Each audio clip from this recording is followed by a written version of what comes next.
Thanks for what you do with your podcast and all the rest. You're doing a great job. Hope everybody keeps tuning in.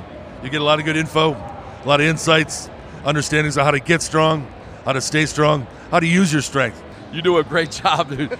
You make things better than they are in real life, I think. If you don't follow Massenomics, y'all do it. Social media, website, everything. Massenomics. Yeah. Welcome to Massenomics, the world's strongest podcast. Find us on Facebook, Instagram, and Twitter at Massenomics. Make sure you go visit Massenomics.com. There you'll find the rest of our powerful content. While you're there, check out our store and buy yourself some of that sweet Massenomics gear.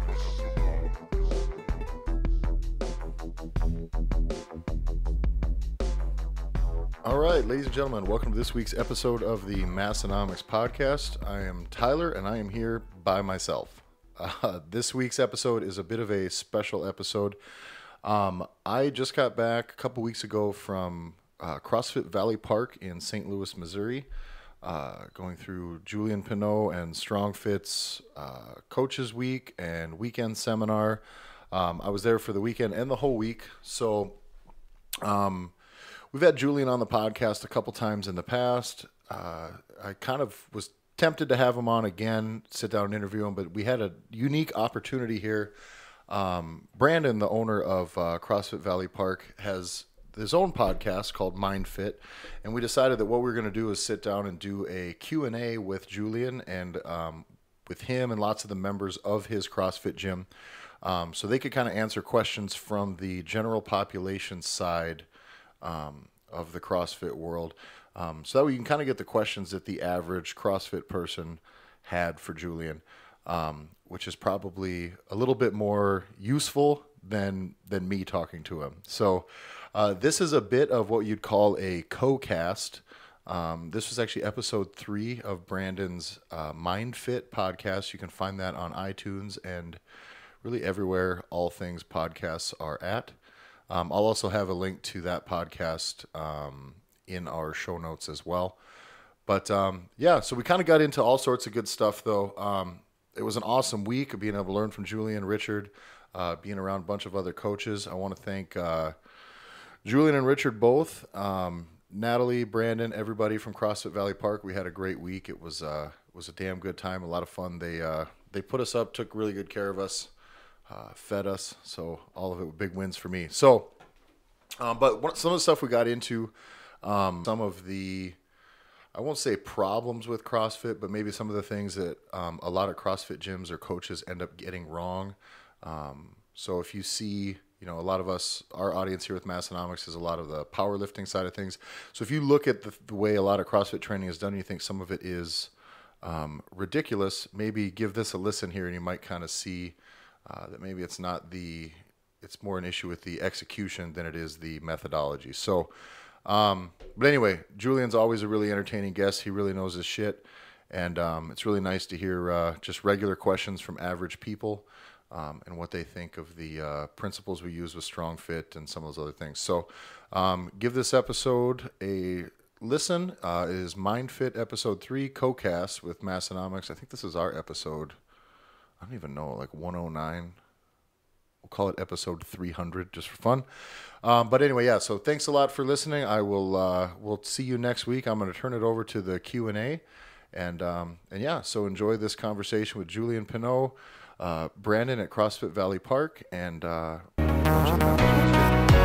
This is the podcast Mindfit, and I'm your host, Brandon Jackson, and I have with me Julien Pineau, the creator of StrongFit, Principles of Movement. So I'm doing great, thanks. So we just finished Coaches Week, and before that we had a StrongFit seminar on Saturday and Sunday, and then we had some coaches from really all over the country here. It was a cool seminar. It was. It was good. I got the chance to be a part of it. I was in and out trying to run the gym, and then trying to just hear what was happening through the week. So that's fun. The week was good too. It was. Yep. It was.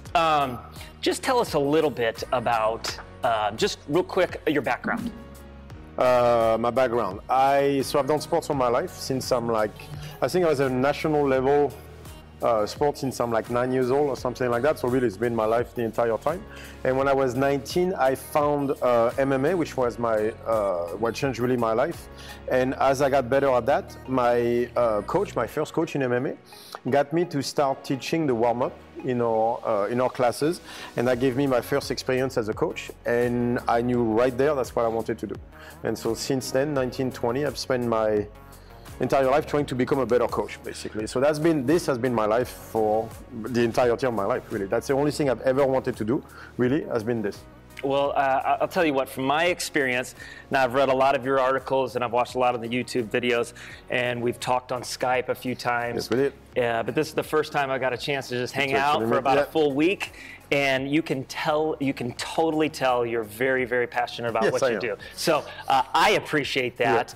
Yeah. The folks that are part of our gym, I hope they appreciate that, because I do know that myself, Coach Natalie, my head coach, where's she at?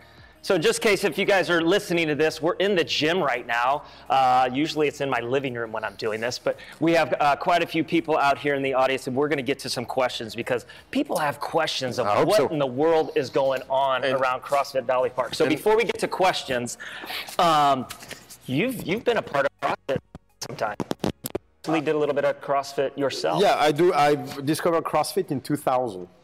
So way at the beginning, when they were way back in the ranch, it's a friend of mine actually who was doing MMA, who told me about those crazy people back over there doing some rower and stuff like that. I was like, that's interesting. So we started looking at it. Back then it was very small, so nobody knew about it. And then in 2007, things started to pick up again. And then I remember really falling into it in 2008 when I saw that they started to have the games. I was like, interesting. And then watching all those videos on the 2009 games, I was like, this is really cool where they're going with it. And so I did CrossFit for years. I just changed it a little bit because the barbell was not, Olympic weightlifting was not necessarily my interest. And so I did my basically Glassman's version of CrossFit, which was a lot more dumbbells and awkward objects back then. So it's so interesting that you say that, because I've been a part of CrossFit since 2007. Yeah. And that's a long time. Yeah. Most of these folks out here, raise your hand if you've been a part of CrossFit longer than 5 years. Ooh. Okay, cool. So that's all coaches and two members. Yeah. And two members. Mm-hmm.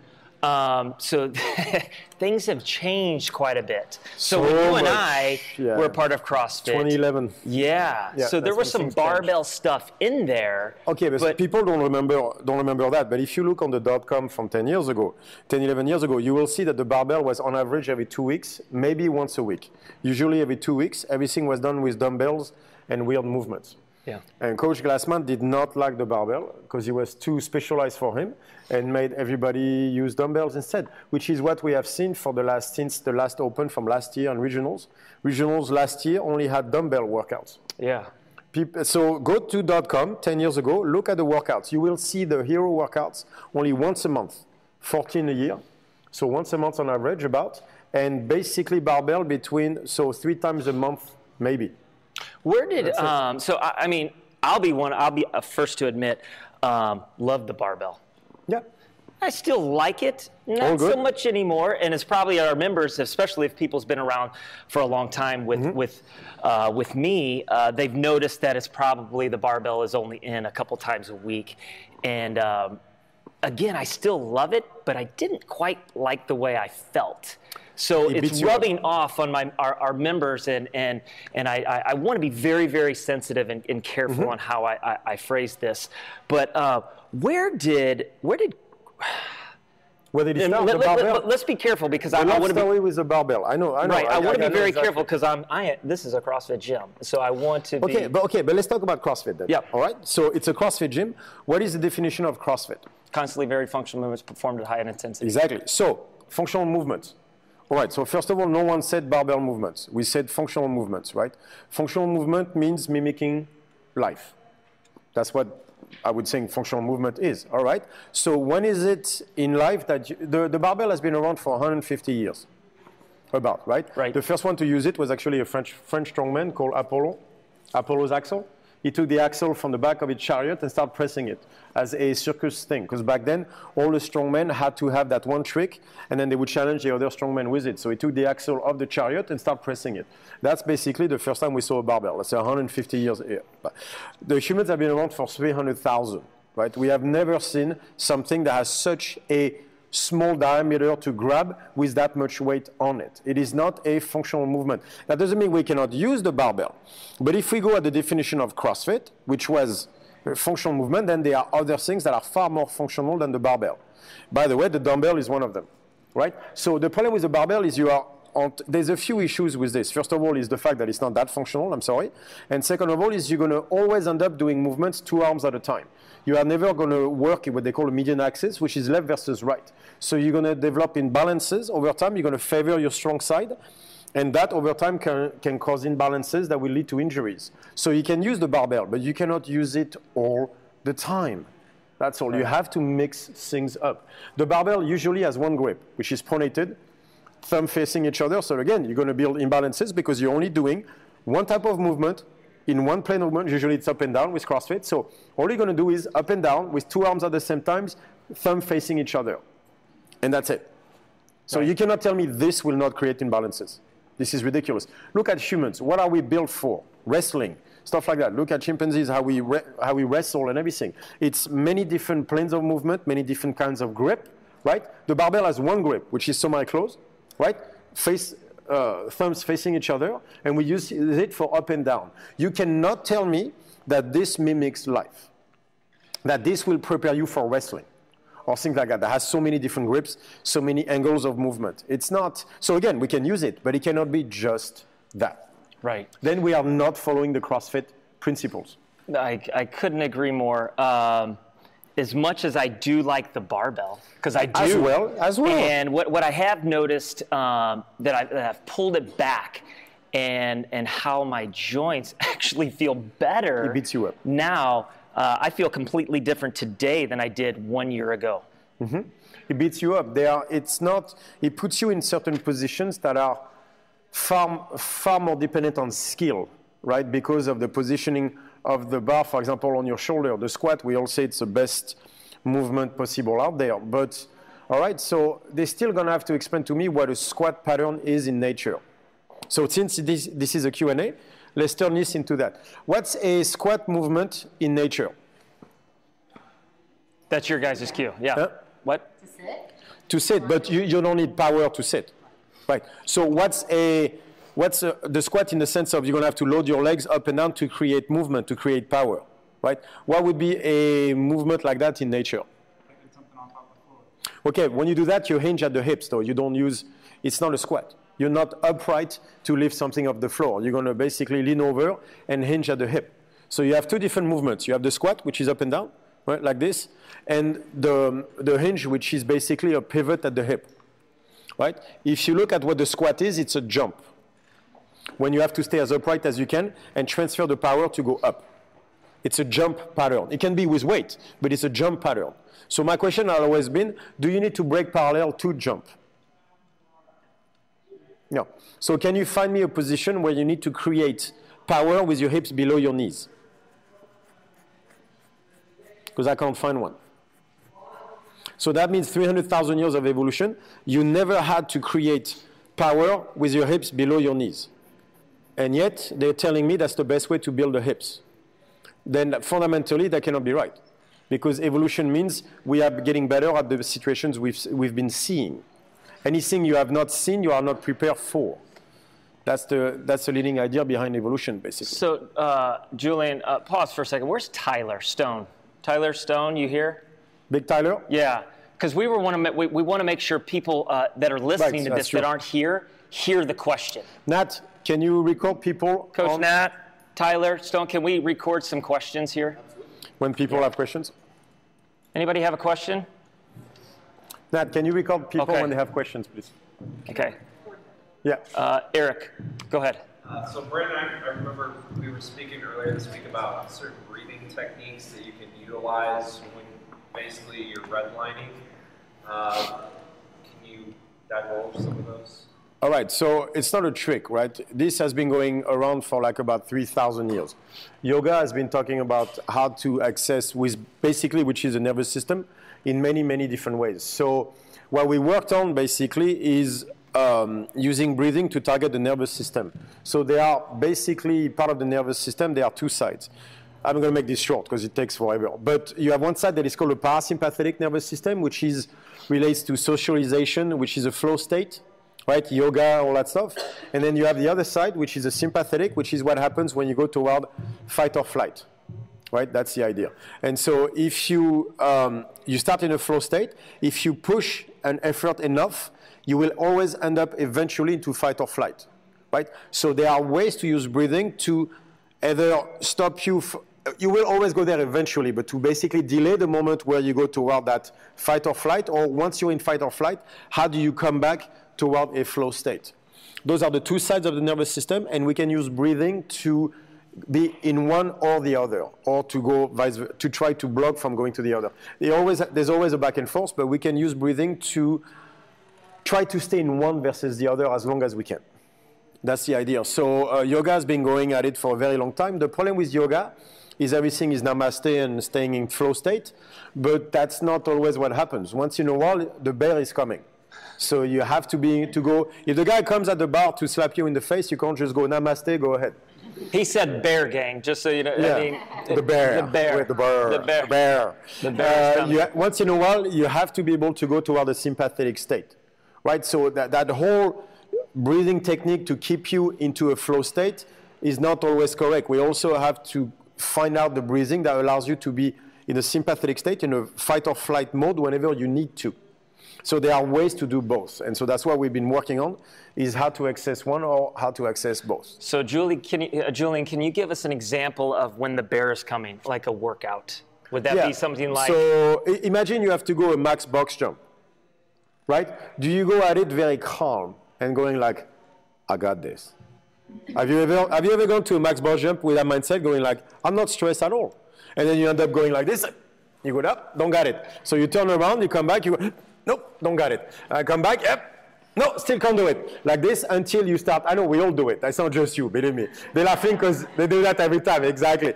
And so when do you get it? When eventually you get so pissed. So think about the boyfriend or the spouse, like I'm going to kill him, and then you can actually jump better, right? So it requires you to go into that almost anger state to be able to jump really high. That's the sympathetic side.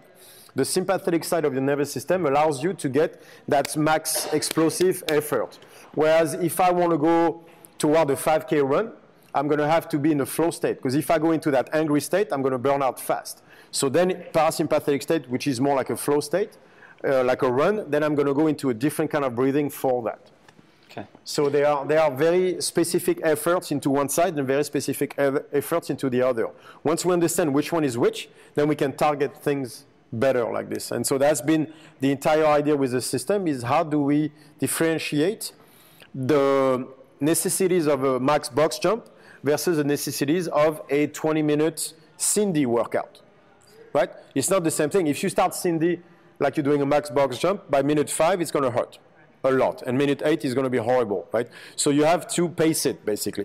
That is not the same muscles that you're going to use to do that as you will use for a max box jump. You talked about the two different kinds, but what are the breathing techniques that...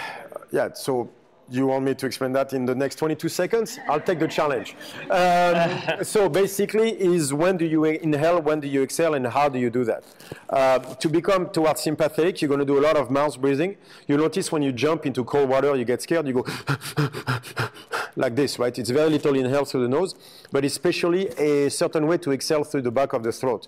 That has to do with the vagus nerve and the nervous system. I have to skip that part. But the idea is when you want to go sympathetic, it's going to be a lot of exhale through the back of the throat.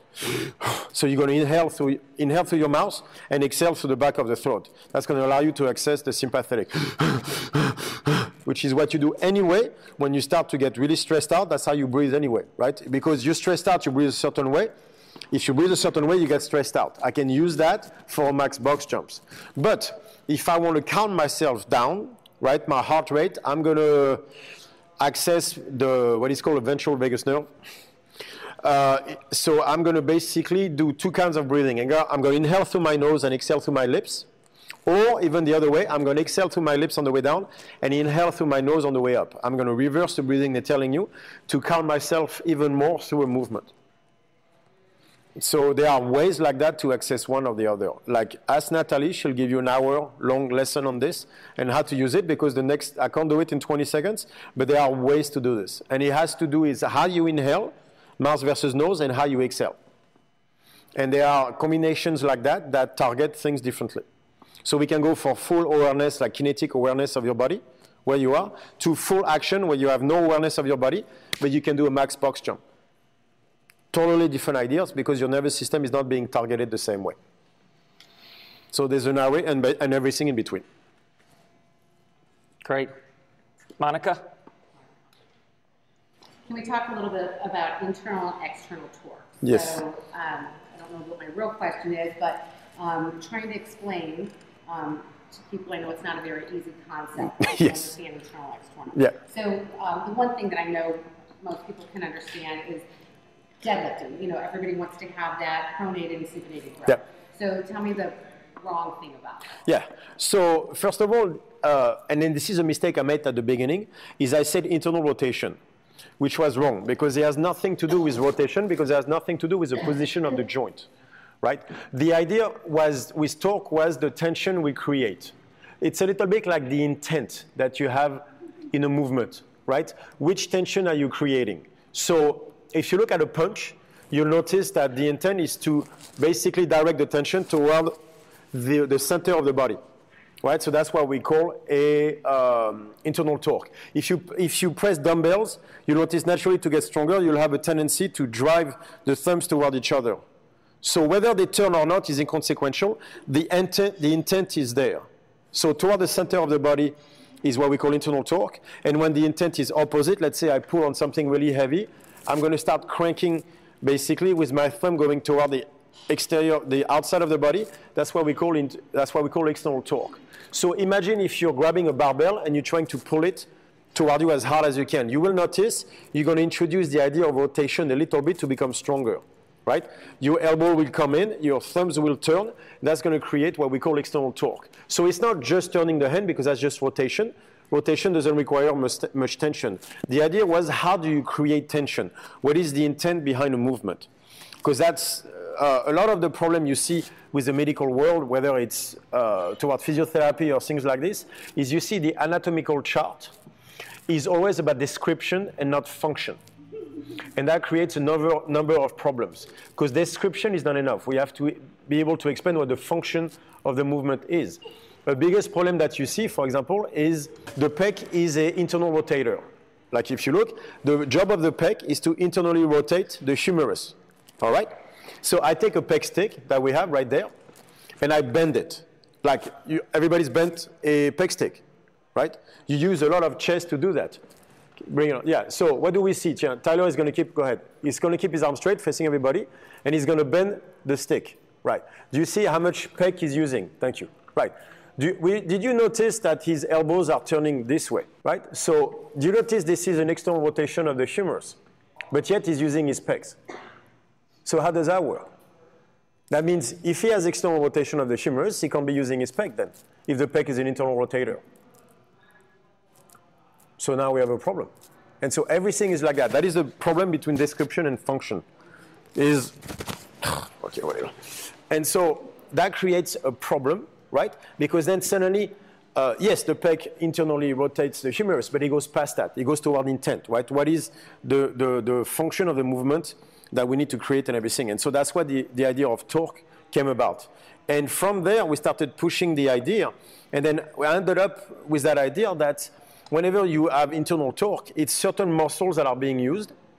And external torque is it's a different set of muscle, but basically from the toes all the way to the neck. So the idea was, like, this seems to be, there's only two muscle groups in that sense for function.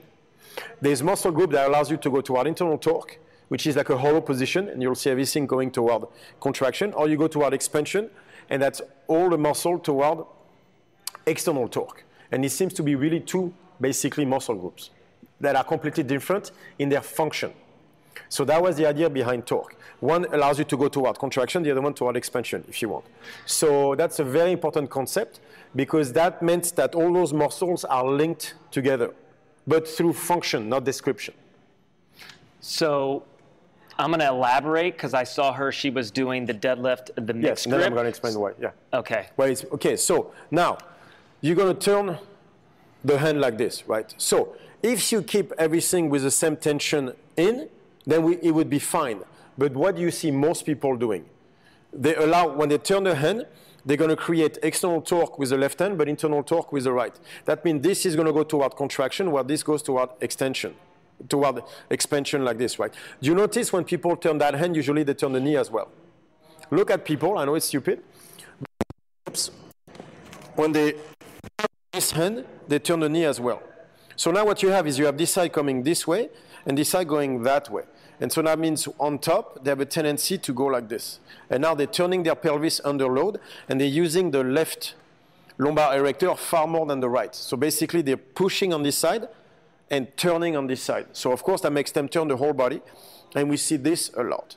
And so now you're doing it usually with the same grips for thousands of reps with a lot of weight. What could go wrong? Because the truth is, when we see people doing that, you were over-exaggerating, but it only takes a little bit. And sometimes I'm not. Like I've seen people do this to shrug on one side. I've seen a lot of people finish. Doing this. I've seen a lot of people finishing like this. They just don't notice they're doing it. That shoulder is back. This shoulder is here. This is how people finish. Except it's not obvious, but you do it 100 times, and the intent is vastly different. And that's the problem. So that shoulder will go back. That means you're going to target, instead of keeping the pec engaged, you're going to go toward your traps. That means you're going to do this on every rep. Imagine what you're doing to your neck, and you do that over a very large amount of weights for a lot of reps. It's going to wreck you. Because when people do that, they never switch hands. No, they don't. I was just thinking. They never go. But even if you switch, now you're gonna mess up the other side of the neck. So that's the problem with the barbell. It allows you to compensate because the weight is centralized. To instead of moving the weights, you move yourself in order to compensate for. And so instead of having something that changes, and so you can place it the way you want, you're going to place yourself around the barbell, and that leads to a lot of problems. And so that mixed grip on a deadlift just wrecks people back and shoulders. I've seen it wreck people's shoulders so often. So just don't go for that max because I'm not going to be able to get as much. No, use straps. Use straps. We can work your grip on the farmer's walk. Just use straps, pull with a double overhand, then we'll work your grip on the farmer's walk after. It's easy, right? You don't need, if you're not doing this to work on your grip. You're just pulling. No, but you know what I mean. Like the idea was just to pull, then double overhand, straps, and then let's work on your grip on the side. Good question, Monica. Anybody else? Okay.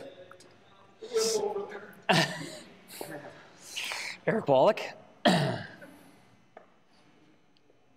piggyback off what she said, would it be beneficial to alternate every so often doing underhand grip with that? You'll pop your biceps if you do that.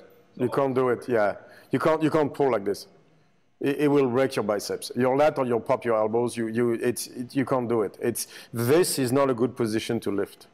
Like unless you're under a tire and everything, but it's always, try to lift a tire like this. Like the amount of stress on your grip is tremendous. There's no way you could hold on a bar like this. No way. And doing this, all you're doing is making sure you mess up both sides of your neck instead of one. So it's longer, but it's going to happen both sides. You're better off to use double overhand and straps.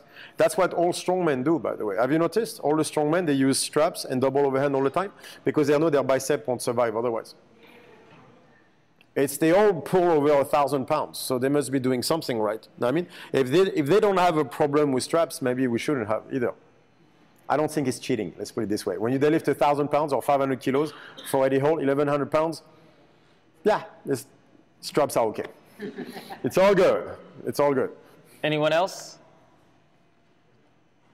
So Fella's in the middle here. Seminar, so I don't know what Yes, you guys yeah. probably already do, but I've mentioned, or I've noticed a few things that you talked about that you pointed out that are maybe different than what we think we should be doing. Yes, So I do that. in 30 seconds or so, what do you teach I'll ask the question. I'm going to ask the question same, but a slightly different. I think what people are asking is, what is the difference between StrongFit and CrossFit? Are they the same thing? What is going on? First of all, we have to understand CrossFit is not barbell and pull-ups. That was not the point. The point of Grassman, if you have to see the early workouts, the reason he used barbell and dumbbells because that's all he had at his gym. But trust me, if he was today and he had more money, he'd be using strongman instruments. The idea was that the principle were basically built for health to put people into different planes of movement and make them do the most functional training possible, as opposed to, let's say, the global gym where you just do machines and stuff like that. That was really the idea, right? So I am not a method. So StrongFit is not a method. So StrongFit is not going to replace CrossFit. Right? CrossFit has turned into a method, which means there was a set of principles, and from there, they derived a system in place that uses a lot of the thrusters and all the stuff with very specific workouts, and they became a method. Me, I have no interest of doing that. That's not what I do. Me, what I have is I have certain principles that define how movement should be done by human beings based on how evolution got us here and how the nervous system works and all that stuff. So what I do basically is I'm trying to make movement to make people that move better. And that can be used for CrossFit or football or any sport you want to do or health in general or not messing up your back every time you pick up the keys or your kids. Right? That's what I do. So I'm not here to tell people what to do. I'm here to tell them how to do it. And they can use those principles and apply them to whatever they want, CrossFit included. I will never replace CrossFit. I'm trying to make it better by showing people how to move better, how to do things correctly so that they can push themselves further and harder and do whatever is it that they want to do without breaking, right? Because we have to have that conversation about the way CrossFit has been built in the last few years that is hurting people so much. The shoulders, the lower back, the stuff like that, there's a high percentage of injuries in CrossFit we have to be able to talk about. I'm the biggest defender of CrossFit out there, but we have to be able to say there are certain issues, right? So what I want to do is talk about the issues to say, okay, but if we move a certain way, we can do the same amount of work, but just not break. That sounds like a better idea.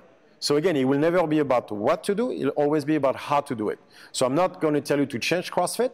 I'm just going to tell you how to do it so you don't break while doing it, right? It was the entire debate about external torque on the snatch, right? That they say for many years, and active shoulders and all that stuff. And I was like, it's a very simple question. It's like, you've seen all the movement overhead in nature. You have even like pressing. You have punching, throwing, swimming, pushing the car and everything. Do you notice that all those tensions go toward internal torque? The tension is being applied toward the center of the body, right? You wouldn't push a car like this, right? You're pushing this way. You're punching this way. Outside of Chinese Kung Fu movies, you know what I mean? Like we're punching inside. All right, so all the movements where you press are going toward internal torque.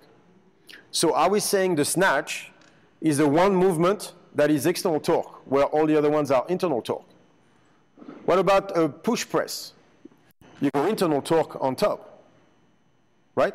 You don't go on top, you go like this, you notice? So a push press is internal torque, but a snatch is external torque. So I'm like, so when do you switch? What happens when you switch? That means there's going to be a dead spot. So you're saying evolution messed up and created the dead spot overhead where the bar is going to fall if I put my hands there. Or we misunderstood from the beginning what tension overhead was supposed to be, and it happens to be internal torque and not external torque. And that's how the whole debate started. By the way, all the Chinese do internal torque on the snatch, and they're okay at it.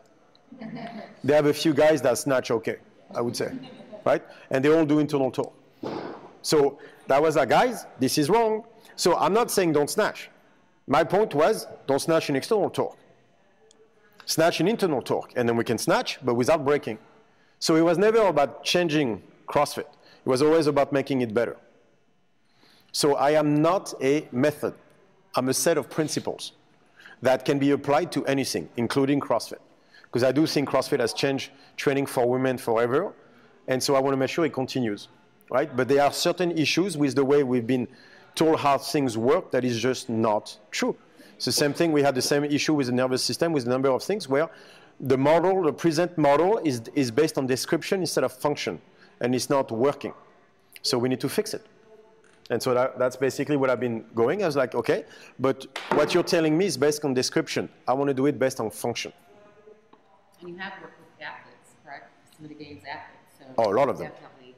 The question was, Monica was asking, Julian, if I've trained, yes, I've trained so many. I got Kristen Holtby, Lauren Fisher, I got, I don't know, if I can give you the entire list, Carrie Pierce lately. I can go on and on and on and on like this, yeah. It's working out pretty well. It's all right. It's all right. But that's not my best coaching job. My best coaching job, I've been a friend of mine named Michael Mann, who came to me at 60 where he had never trained a day in his life. And I got him to 65 doing a sandbag squat at 82 kilos after lapping it, so 185-pound sandbag squat. Time out. Raise your hand if you can do that. Yeah. 180, yeah, there you go. Not with that one. He can do 13 strict pull-ups and 30 push-ups now. That has been my best coaching job. So the point is, if it's a set of principles, it works the same way for Michael Mann or for Lauren Fisher. That means the principle has to apply to both. Otherwise, it's a method. If you apply things that can only be done by top athletes, it becomes a method, not a principle, right? And again, going back to CrossFit, that's what Glassman wanted. If you watch the early video, he wanted something that is applicable to everybody. So me, instead of modifying the weights, making people train with a PVC, I'm going to modify the skill, right? Which means instead of making you snatch with a PVC pipe, which is very boring, I'm going to basically try to get what the function was, which is of the snatch, which is an aggressive triple extension. All right? So if you can't snatch, what is an aggressive triple extension that I can make you do? I take a sandbag and I toss it overhead. Did I achieve an aggressive triple extension? Yes, I did. But I did it without breaking your shoulders, because then you don't have to catch, you don't have to do all that stuff. So by lowering the skill, I was able to keep the stimulus going, but without having to reduce the weight. So that, to me, was a better way of doing it. Same idea, different application in that sense. So the idea that Olympic weightlifting is the only way to get strong is ridiculous. Who are the strongest people in the world right now, you would say? Because if I look at pure strength, I'll go with strongmen. They have 10 of the top deadlift in the world right now. Guys can press up, strict press up to 444 reps. Like, I don't see anybody stronger than them right now. And if you look, they use the barbell about 10% of their training. They used massive dumbbells, sandbags, stones, yoke carries. That's basically farming, by the way. This is like Viking work that we've been doing for the last 5,000 years. The barbell has been around for 150. It's just, this is more functional. Like, we can go at it any which way you want. The barbell is not functional. Just because it's been applied like crazy in the last 40 years, really, since bodybuilding came about, because it was cheaper for gyms to have a barbell, does not make it the best way to train. And all my top game athletes end up doing a lot more work on dumbbells and odd objects than you would think. That's a smoke screen. By the way, have you seen how many barbell workout there was at regionals last year? 0. 0. What about the open? 2 out of 5. 2 out of 5. All right. So that means in the last 20 workouts, we had 30% maybe of barbell workouts. I would say less than, so for top athletes, right? I would say 80% were dumbbells, 70 to 80%. So that means if you want to prepare for CrossFit, the sport, you would do 70% of your workouts with dumbbells. Is that what you guys are doing now?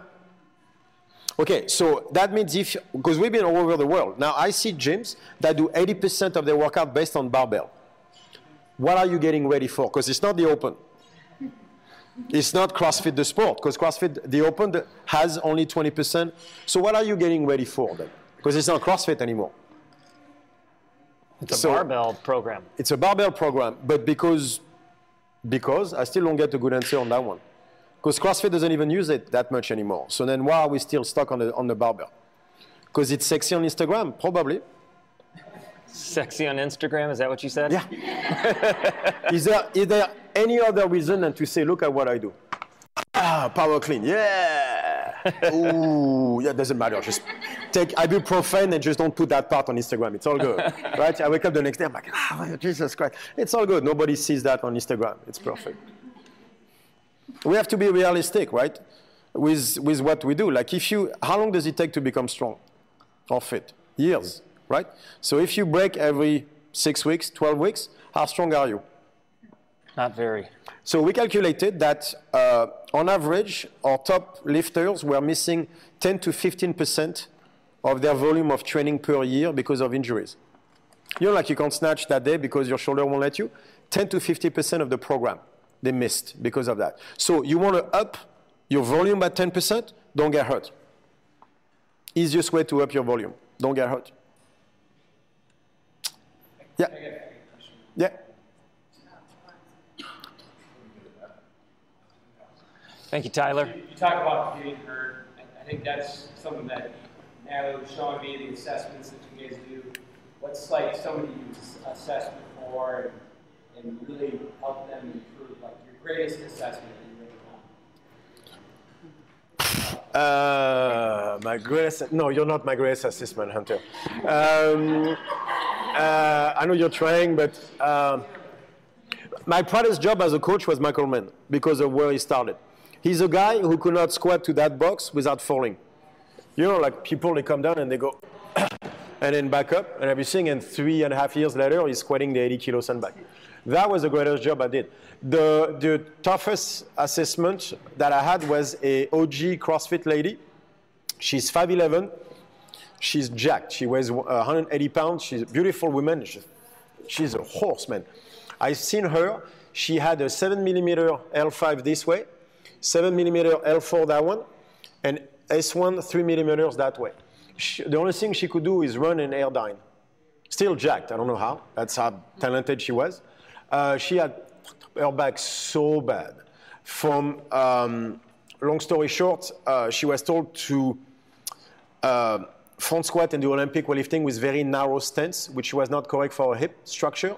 So she opened her feet a bit to do that, and she ended up ruining her labrum. And she ended up putting undue pressure on the SI joint, and everything started to turn. She developed a lot of imbalance between the left and the right, and so everything started to turn, but her back was so strong, the stress didn't go on the neck or the upper back, so he ended up in the lower back, and everything went like this. And she did it over years because she's so tough, and she was ruined when I got her. She actually had a torn labrum on the hip, so she can't squat. So I made her do a sandbag squat, 60 pounds. She went down that much and started crying. I was like, all right, we're not going to do this anymore, don't worry. And so I made her do a lot of sandbag carries and stuff like that. And it took me, I know what happened now, but it took me about 6 months. But 6 months later, she could do deficit deadlifts with 240, and she actually squatted. She squatted a 150 pound, 160 pound sandbag, and she did it with, I think, 135 pound bar, which was the win. Right? That was my greatest job as fixing someone. She'll never squat heavy again. If I'm not there, she's not squatting, by the way, so now she's just stopped squatting. I could probably get her to a decent squat, but nothing past that because there was so much damage. And the hip labrum, she doesn't want to fix anyway, but that was my toughest assessment. And that came out of, you know who did that to her? We did. As a community of coaches, we did it because we forced her into a squat with a barbell in a foot position that was incorrect for her. But she was told that's the way to do it. And so she was forced in it, and then she's so tough, she did it again and again and again, snatch, clean and jerk, kept forcing, kept getting pain. And then she had spent, before she saw me, she had spent 3 to 5 years in physios and stuff like that, thousands of dollars where they made her do like the baby position, all the bullshit stuff you could think of, and it got worse every single year. You have to understand, people see me at the end.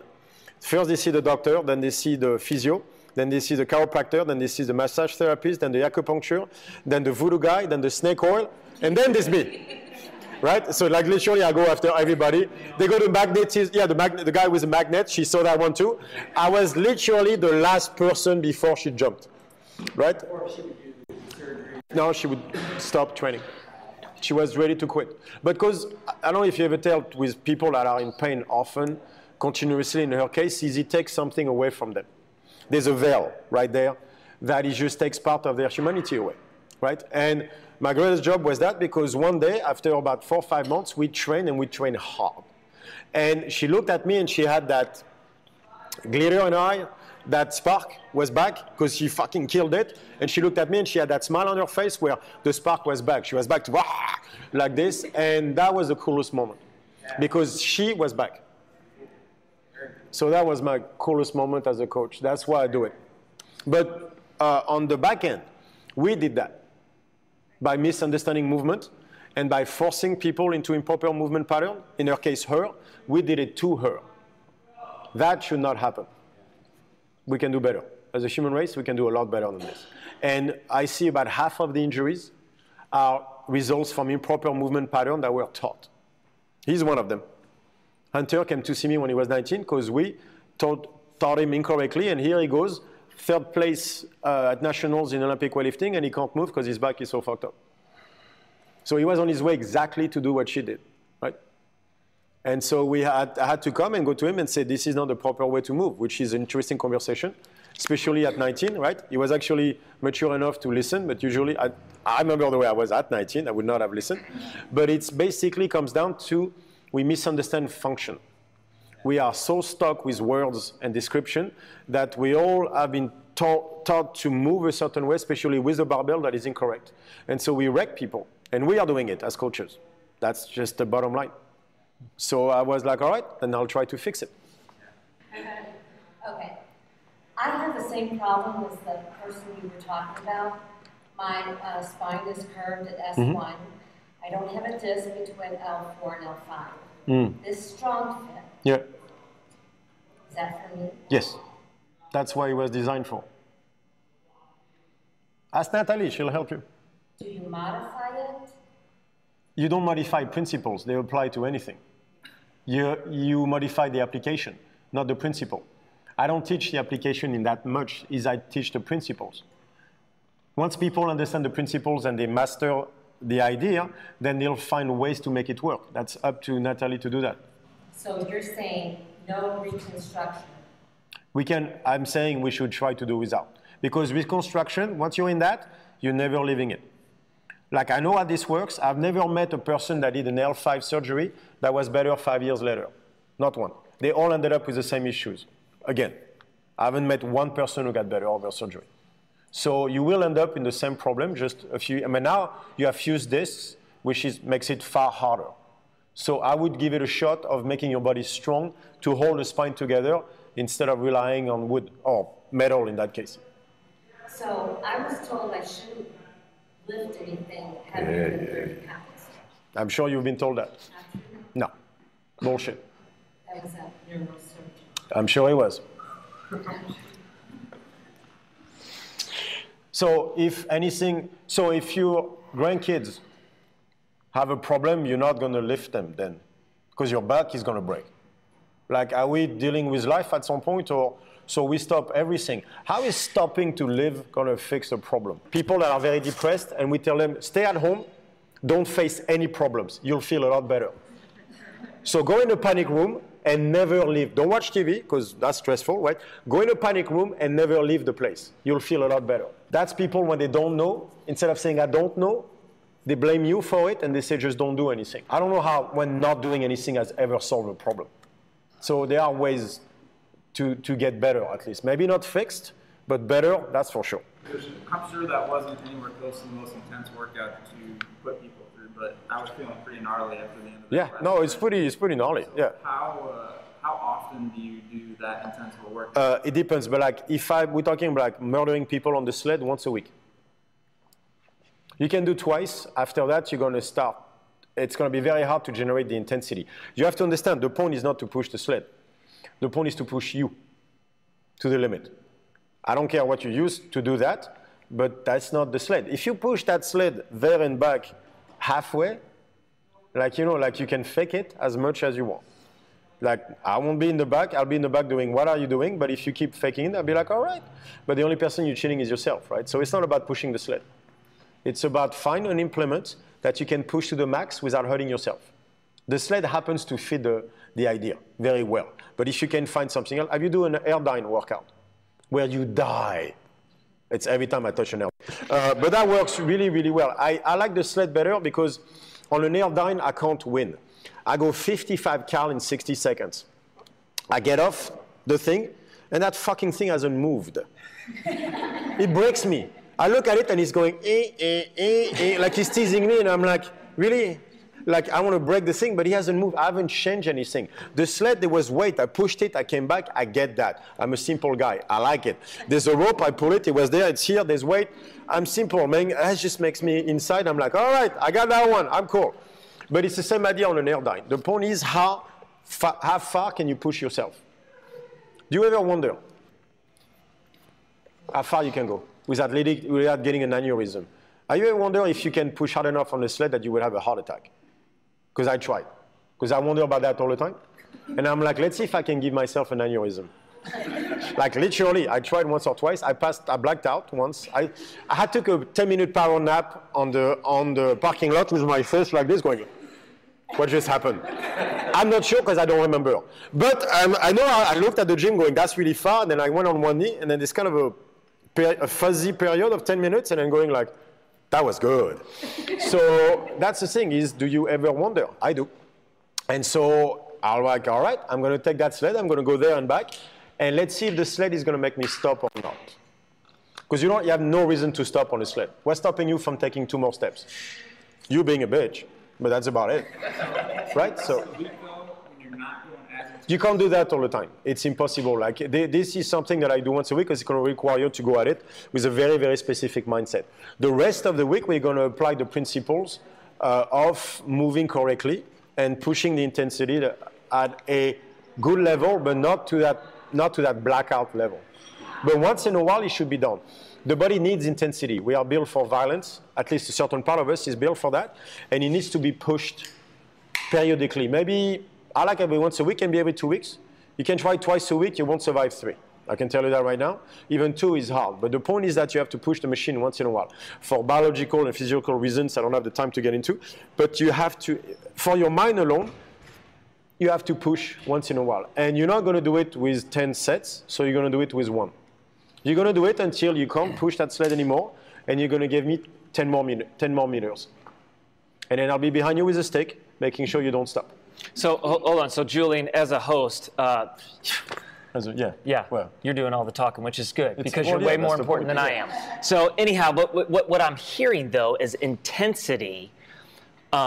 Is the key, and pushing a sled is a safe way to hit that intensity rather than something super technical. Do you remember how your legs felt when you finish, right? All right. Do you feel your knees right now? Do you feel anything? Okay. Imagine if I had done a set of squats and I had pushed your legs to that level. How do you think you feel right now? Your back would be kind of beat up. Your knees. So imagine weeks after weeks after weeks, I would ask you to do a set of squats and do that kind of damage to your legs. What do you think your back and your knees would say? At least it would take away 1 or 2 days of training a week just to recover from that, which I don't have to do because I use a sled. So which one is better? Exactly, because it beats you up less. The barbell beats you up. So there's a moment where it's going to beat you up to the point where you're going to get hurt. So now you're going to have to back off. So eventually, you're going to back off the intensity with a barbell because you just get beat up. So now, since you're feeling guilty and you feel you don't have it done enough, you're going to do more. But more is not better. Better is better. So I need you to push harder, not to do more. What is the definition of CrossFit, again? High intensity. If you look at what Greg Glassman said, he literally said, don't do more. Do at greater intensity.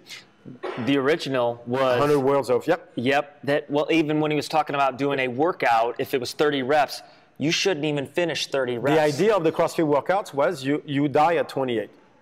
You black out at 28. You should not finish a CrossFit workout. That's a long time ago. Now, basically, everybody wants to do 5 because it's never enough. So now they do 1 workout of 30 and then they grace and they go like, is that it? Yeah, I'm sure. Is that it? Okay, so now I want to do friend for a warm-up, and then I'm going to do Murph for my assistance work, and then... Did I hear that? Murph for assistant? Actually, you guys think I'm joking? This is part of Rudy's programming. This is Misfit, where they use friend at 80% as a warm-up, and Murph as assistance work at the end. I'm not kidding. That was part of a workout. Yeah, you guys have no idea the volume. But this is what now we're facing. We're facing a world where intensity is gone, and people just do more and more and more and more, so we're back to the global gym. 5 sets of 15. Bored out of your mind. And we are turning CrossFit, which was 1 workout a day, usually under 12 minutes, where you murder yourself to, I can do 5 workouts a day, and I'm back at the factory. Jesus Christ. So what am I going to cook tonight? Oh, I feel like pasta right now. Right? And we're back to that where it's boring as hell because you're not pushing the intensity. So I want to, does anybody have, because I have one last question. Because I want to respect everyone's time and wrap this up. But what do you have, Lise? No, I was just going to ask, so what is the benefit, or is there a benefit for men versus women, or just because we're anatomically, I don't, we're designed somewhat differently? Yeah. Is there a benefit for a woman, athlete or non-athlete, versus a man? Yeah, there are some physiological differences, but they're not that big. The hips, it's not that much of a difference there. The difference is more toward the nervous system, and it's more how to coax intensity out of women, honestly. It's not the workout, it's how you explain the workout. So, what do I mean by that? You know the story, it's always the same. You have a dragon, right? The knight comes, he has to slay the dragon, get the girl. Guys love that, it's simple, there's a goal, you don't, slay the dragon, get the girl, I got it. Ladies are like, wait, what's the color of the dragon? Is it a male or a female? So how long has it been there? Does he know the princess? Is there a way to go to the princess without killing the dragon? So, and then the good guys are like, just fucking slay the dragon, man. It's like, no, but I need to know because, they've been there for so long. The guys are like this. So that's built in. You ladies need a process. A process needs to be explained. For example, I said max reps. I love to say that to max reps because I know when I say that to women, they have a number in mind. Like if I say max rep, you all thought 22. That's what I'm going to do. I don't care if I do 25. I'm going to stop at 22. So I say max reps, and I have ladies doing the squats, and at 20, they drop it, and they go like, what do you do that for? Oh, I thought 20. But you had 10 more. Yeah, but I thought 20. All right. And then we can go on like this, because the point was she was going to win. You ladies, that's why the first set never counts, because you're not sure of the weight, so you're going to make sure you go as light enough to win. And so on that first set, you're going to give me a win no matter what. Guys, they went too heavy, so they're dying in the back already, because I was way too heavy for them anyway. So, and then they take 10 minutes to recover. But by then, you guys have done 3 sets, because like, oh, I'm going to win this now, right? So there's a more way to conceptualize the workout. If I don't explain the workout with a process correctly, you will end up in the middle of the workout going, I don't get it. What am I supposed to do next? And now, hey girl, and then now you start talking and the workout is gone, right? It's because there's no process, you're not understanding what the point is. Women ask a lot of questions, right? You need to give a seminar to how to do a push-up to a set of ladies before the workout. That's because you need me to explain what the win for the workout is. If you don't understand the win, you're not going to push. You're not going to push in no intensity, right? Have you tried to do that with guys? Guys, you say, row pull and push-ups, they're already gone. It's like, I haven't said what the workout is, but they're already way too much weight, so they're all dying. And so what you do with guys is you give the seminar after they fuck up, right? You always have to let men, ladies have been married, you know that. You have to let the guy fuck up first, and then you explain what you want. And it works a lot better. With you ladies, I have to explain what you want, what you should get first, and then you're going to give me exactly that, right? So more than a physiological differences is that, is how am I going to get the best workout out of you? Because if I don't have intensity, I can't get you to progress. So that means that literally a perfect class is I'll explain to ladies before and to the guys after. When the class is over, I can go to the guys and say, see, I told you not to do that. They go like, yeah, coach, you're right. Yeah, I'll listen next time. And so over time, I'm going to win this. Whereas ladies, I'm going to give you a seminar on how I want the workout to go. The intensity is going to be much higher. There's going to be a lot less talking, so everybody's winning. Like especially the guys, because now they don't have to go like, what? Oh, nobody's talking, that's awesome. So there's a whole way to do this, but it has more to do with the nervous system than it does to physiological differences. At the end, I say when men, women, it's not exactly true. It's masculine, feminine energy. I've seen a lot of men that need more process, way more than women that train toward the masculine energy, but you get the idea, right? So it's more that, is how do I get the intensity out of you? And there's a way to approach a workout that's different for men and women. Very, very different in that sense. And what I want out of the workout is maximum intensity, no matter what the workout is. That doesn't mean a 2-minute workout. It can be a 20-minute AMRAP, but I want the maximum intensity out of that 20-minute AMRAP. With you ladies, I'm going to have to explain exactly what the color of the dragon is. Whereas guys, all I have to give them is a goal. Go kill yourself. I got it, coach! And then, like too heavy and all the shit. And then by session number 6, they go, so how much weight should I use? And now we can start talking. Whereas you ladies will ask right away. You're smarter, that's why you live longer. Right? Yeah. But we do random shit, so we come up with cool stuff too. So whatever, it works too. It's just you have to understand the strengths and weaknesses on both. Yeah. So it's more that. I'm going to end with one question. If you guys want to talk to Julien after this, I just want to kind of wrap this up and respect everyone's time. But you know a little bit of my story on kind of been in CrossFit for, affiliate for 11 years and loved it. Yep. Still love it. But yet, a few years ago, I just felt this little burden of something isn't right with what I'm doing. And I couldn't find what was off kilter in terms of the way that CrossFit was going. And you have now established yourself as a leader in the fitness world. I believe so. I think a lot of people out here would say that. But what would you say to people like, and I'm not wanting a little pat on the back or a push, but pioneers. There's a lot of gym owners that have been in the game like me, and you've talked to other owners that are feeling the same thing that I was feeling. They're all saying what you feel. So you have the balls to do it. That's the difference. But they're all saying it. And I say this because a lot of people around here kind of know what this gym well, maybe not. I mean, some of these folks are new, but what this gym has taken a hit out in the St. Louis metro area. Everybody knows that CrossFit Valley Park is taking on strong fit principles. Yet we're still a CrossFit gym. And people seem to think that that's not true. Because they think the two are not compatible, which is not true. That's because it's my fault because I don't explain strong fit enough. And so I don't explain that it's not to be a method. The name alone is probably wrong. I should not have called it strong fit. I should have, because then it gives the idea that it's something that's adjacent to CrossFit instead of something that can complement it. So it's up to me to explain to people better that the point of strong fit is not to replace CrossFit, is to make it better. Strong Fit was probably not the best name in that sense, where it's just a set of principles, it's not a method in itself. But the conversation you and I had with every single gym owner that I've been to. I've been into 26 countries now, I think. I've been doing this for 2 years. I go to somewhere else every 2 weeks, and it's the same problem every time. And so you had the balls to run with it, and at some point say, I need to change it before it closes me down. Because how many people think everything is going well, but owners are getting burnout. Because they go to their gym and they see people hurting themselves constantly, leaving going like this, or the shoulder, or adrenal fatigue and everything, which is turning into a real problem. And that is not why you started to open a gym. He started a gym to help people, right? To make them healthier and everything. And now you walk in and you see people that are sacrificing form to go faster, to do Randy, to stuff like that. They wreck their shoulder, they wreck their back. But we're getting to a point where people don't even care anymore. Like they wreck their back and they go, I don't care, I want to snatch. But I'm like, but you train twice a week. You're a lawyer. You work 100 hours a week. You train 2 hours a week, and you don't care if you're going to hurt your shoulder, but you're going to snatch anyway. You don't need a coach. You need a shrink. I'm sorry, but it's true. Like, why would you possibly want to do that? Imagine as an owner, you come in and you see people willing to sacrifice. This is compulsion behavior. So now, we used to have people punishing themselves with food. Now they punish themselves with exercise. It's a compulsive behavior. It's very unhealthy, right?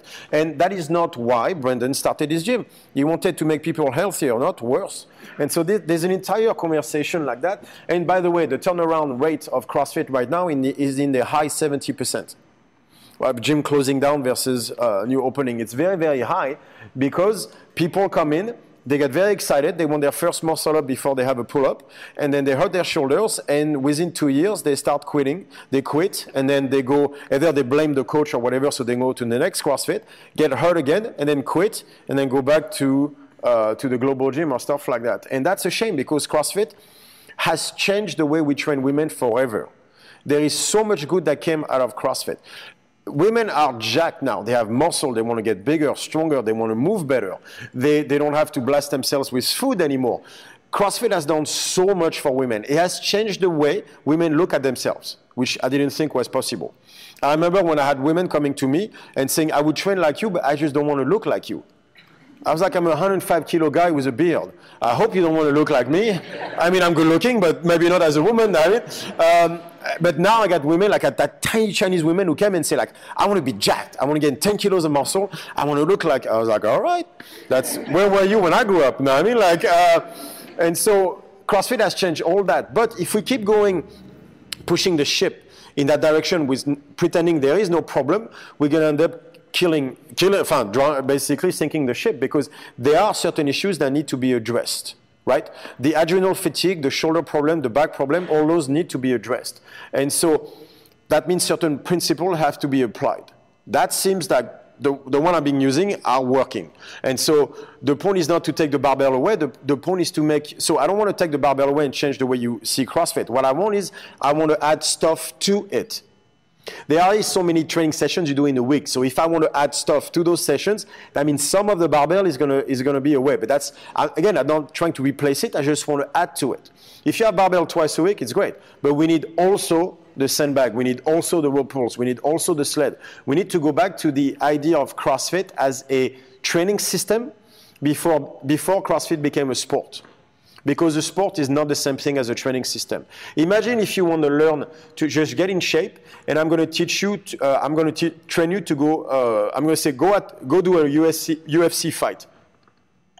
That's going to train you how to be, it's going to train you to run in a circle really fast, but it's not going to get you in shape or fit or anything, right? You just get your ass beat down by some really skilled and strong guy, but it's not basically, that's not learning a self, you know what I mean? There's an entire concept in there that was that CrossFit was a training system that basically was that we could change to fit anybody to get healthier.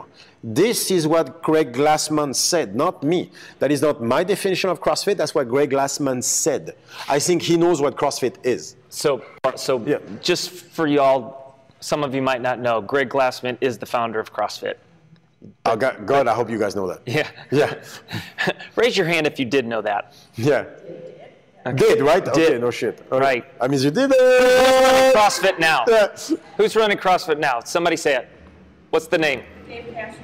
Dave Castro, right. Actually, he's not, but he's only running the CrossFit Games. Yeah, but that tells you, no, but that tells you. Exactly, that's the problem. Fundamentally, that's the problem. Greg Glassman went away 6 years ago about, and since then, what has been in front has been the CrossFit Games. And so now we're presenting this as this is the goal. This was never the goal. I train them. I can tell you very, very few people can do it. I can tell you who walks in the door if they're going to be a CrossFit Games athlete or not. If it's a woman, is she crazy enough? Right? If you're not stressed out of your mind, you'll never make it. I can tell you that right now. And so, but you have to understand who walks in. Kenny Leverage, I don't know if you guys know, but he was a very famous CrossFitter out of California for years, right? Mm-hmm. He placed all the way up to 5th, I think. He walks in a CrossFit gym, and he said, that's shit. I can do all that really well. And so his coach is like, oh, really? Okay. I'm going to make you do that workout that we like. It's called Friend. And Ken Leverage doesn't know what it is. He's like, oh, all right. He's like, say, so you're going to do thrusters? He's like, oh, that's easy. Pull-ups. It's like, I don't do keeping pull-ups. He's like, but I can do them strict. I was like, all right, so it's 21:59. He's like, yeah, no problem. So they put the bar, and he's like, what is that, 95 pounds? And no, that's too light. I want to do with 135. So you know the dude is like, oh, that's going to be so good. So Kenny Leverage comes in, and he's going to do Friend with 135 barbell and strict pull-ups. Everybody's coming going like, that rugby guy, he's going to die. It's going to be so good. So everybody comes, and Kenny Leverage goes. Guess what his time was? Huh? 3:22. 3:22. First day in the CrossFit gym. They were like, yeah, you're all right. Okay, that one, Valerie trained an hour a day, 5 days a week. That's it. And she finished 3rd twice at the CrossFit Games, top 5 4 times. I made her do shit where I felt bad. And she would come back the next day going like, that was fun. Really? So I went like, do that? No, it's like, and she would just recover and come back for more. Why? I don't know. But she could do it. Nobody else can do that. I didn't let her train when guys were in my gym because they felt so bad. The only guy I had training with Val was Richard. Because everybody else was like, I'm leaving the gym. I had a guy who quit, actually. Because he saw her doing muscle-up, he was like, you didn't teach me that. I was like, yeah, no shit. And he felt so bad. They are just born for CrossFit. By the way, they can't do any other sport. All of them have failed at their sports of choice. All of them. But if CrossFit was the thing, right? Valerie did nothing between 16 to 20. She was a gymnast, very high level, but could not compete. But she found CrossFit, and she was gone. They're all like that. They're born for CrossFit. It's a pipe dream to think you're going to make it. You're not going to make it to regionals. I got news. Not going to happen. But not you, I'm just in general. Like people, they're like, yeah, I want to, dude, you finished 1653rd in your region in the Open. You're not making it. I'm just telling you right now. So you did the Open 3 times in a row for what exactly? Explain to me why you redid that workout 3 times. I don't get it, right? But that's the conversation. This is turning into a compulsion. And that will make people leave the gym, not stay. This is not the correct way. We have to acknowledge the fact that there's a problem. I love the Open. Do the workout once, have fun with the community, do a Friday Night Light, have fun, go home. Let it go. You're not making it. Go away. Right? You can't do that movement, scale it. It's all good. Like whether you make the 533rd on the scale division or the RX is the same shit. Nobody cares. Like if it takes you 6 pages to find yourself on that, it's no good. I mean, it's the same thing. It's all good. And I say that with all the love in my heart. I love you all. But if you're anything past page 12, don't redo the workout. You know what I mean? Yeah, you included. Don't redo the workout. What are you trying to do outside? And then, by the way, how long does it take you to recover from the workout? A week, and now you're going to redo that shit. That means it takes people 2 months to recover from the Open. I've seen people stressed out of their mind doing the Open. I'm like, you're not being deployed to Afghanistan anytime soon. So I'm not understanding why you have so much stress coming into the Open. It is a workout, right? Right. So you do as many reps as you want. Right. And it can take you as long as you want. Yeah. And you're stressed out for what again? I don't get it. Right? So we have to stop with this. This is not healthy. Is that how you would want your daughter to behave? Tell me that's not compulsion behavior. Right? Do you want her to do like this with food as well? Or just exercise? All right? This is a conversation we need to have. But mine is not doing that shit. So she does CrossFit. She does 18.4, all that stuff, once. I will never let her go to this. This is dark behavior. I am not going to help people do that shit. You want to have a compulsion behavior towards things in life? Go knock yourself out. I will not help you. And so we have to be able to talk about this. And it is a problem. And that's the conversation with the barbell is that, yes, but I need to power clean. I'm like, for what? Instagram or is it Facebook? Which one? Because there's 2 reasons to power clean. It's either Instagram or Facebook. Just tell me which one fits you better. Because, you know, if you don't put it on Facebook, it doesn't. Both, obviously, both, right? I can't have a person explain to me why the barbell matters so much. To this day, they're like functional. I'm like, really? Let's go over the list or whatever. I can't get them because I've seen that athlete that does it. I'm like, yeah, but you didn't see behind the scenes. Because I train them, so I can tell you they don't do it either. Not nearly as much as you think. Right? They don't PR every week, and you don't see Lauren Fisher at 23 is broken already. That ankle is messed up, and so is the shoulder, and I'm in the back trying to fix it. And you don't see any of that. You don't see them doing the lat pull downs at the gym. You don't see them doing the rope pulls in the back because it's not shiny, and yet they do it twice a week because I know, because I'm the one doing it in the back. But that's not what they put on Instagram now, is it? That's the problem, right? We need to have a real conversation about what we're doing because I am tired of seeing athletes that are broken because the coaches make them do movement incorrectly. How about we tackle that issue first? The fact that we are forcing people into position and they end up hurting them. The barbell is destroying people. Not that we take it away completely, but we have to do other shit than just this. I'm the one in the back fixing mopping up all the shit of broken shoulders and lower back and everything. I'm the one who has to deal with people that are so broken that they just can't even be themselves because there's so much pain going on between. I'm the one looking at them in the eyes when that happens. Right? Where are all the guys that did external torque and everything? They're all gone now. But I'm in the back. I'm still the one in the back trying to fix the shoulders. So I want to stop The day I'm out of a job is the day I'll be happy. Well, I don't have to come into a gym and see that 50% of the injuries, and I'm being nice, are basically because we caused it as a community of coaches. That's what pisses me off. So we need to do better at movement first. And then you can knock yourself out with the open workout first, but not at the expense of your body.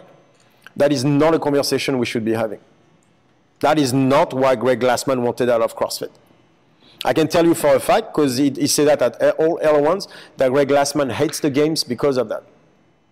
The things he created only 10 years ago. And he hates it, he hates the games because of that. Because of what he's done to people. Well, Julien, I appreciate it. I think all these guys out here appreciate, yeah. Thank you.